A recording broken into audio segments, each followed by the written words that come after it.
Going back to church has created a full circle moment for me where I no longer have a visibility wound and I'm able to just create from a place of like real authenticity. And I have craved being able to create from this perspective. I've seen creators on here that just speak from the heart. Whether you like them or not, you can tell when they're talking that they're just being themselves and they're letting you in on their life. They're giving you a journal perspective of like their life. And I remember watching creators like that and I would be like, how do they get to that point? Because I've been creating on this app for about 3 years.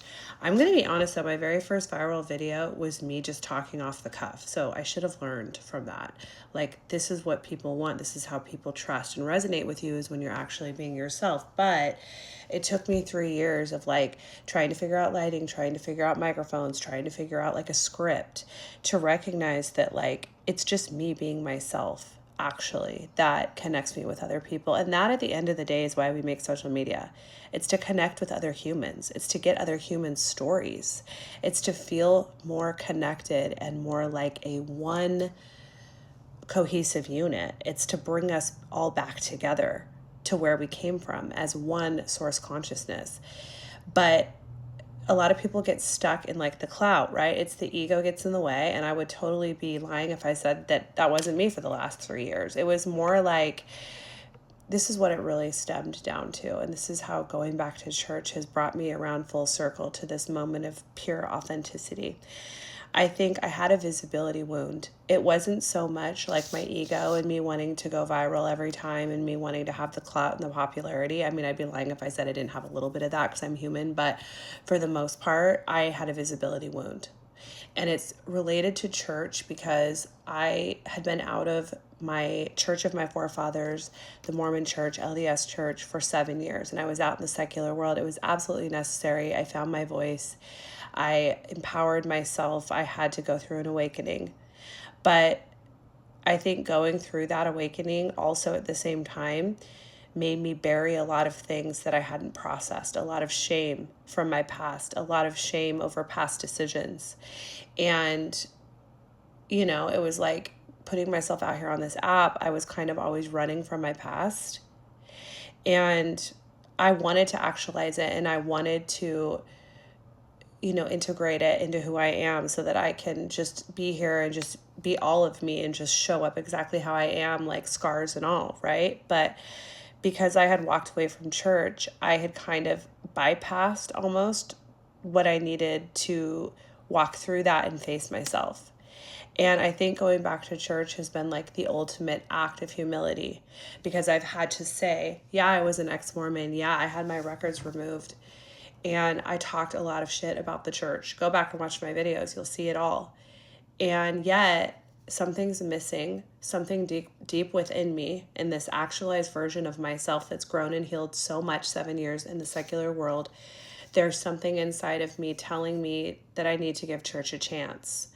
And I need to go back to church. It's where my tribe is. It's where my community is. Like, it just feels like the next right thing.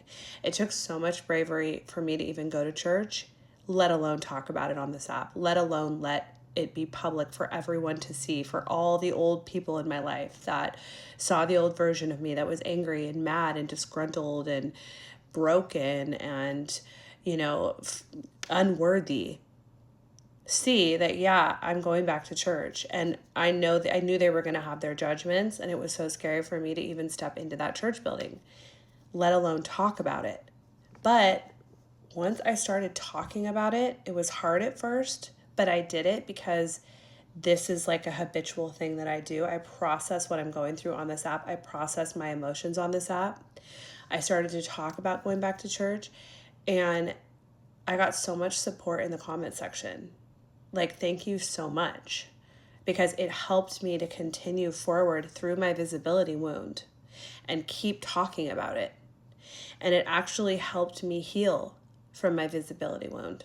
It was like other people loving me, other people being kind after being in the secular world for 7 years where I didn't see a lot of that.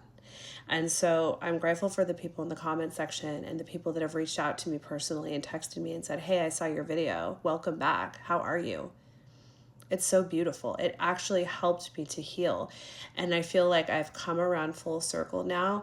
I'm also going to say that like I had to walk into church telling myself and comforting myself, which I learned how to do so well the 7 years prior in the secular world when I had to learn how to self-soothe because I wasn't praying to God to help me. I was doing it, I was raw dogging it. Sorry, I can't think of another word for it. And I had to learn how to self-soothe. So when I walked into the church building and when I sat in sacrament meeting and I had to tell, or when I would post a really vulnerable video, I had to tell myself, I deserve to be here as much as the person next to me. I have every right to be here at church as much as anyone else. So it was like the combination of those two things healed my visibility wound. And now I can create from this totally vulnerable place of just like, this is me, this is my story, this is what happened to me 15 years ago. These are the choices that I made. You know, this is where I'm at now. And it feels so damn freeing and so damn good. And I just, from here on out, like, sky's the limit, baby.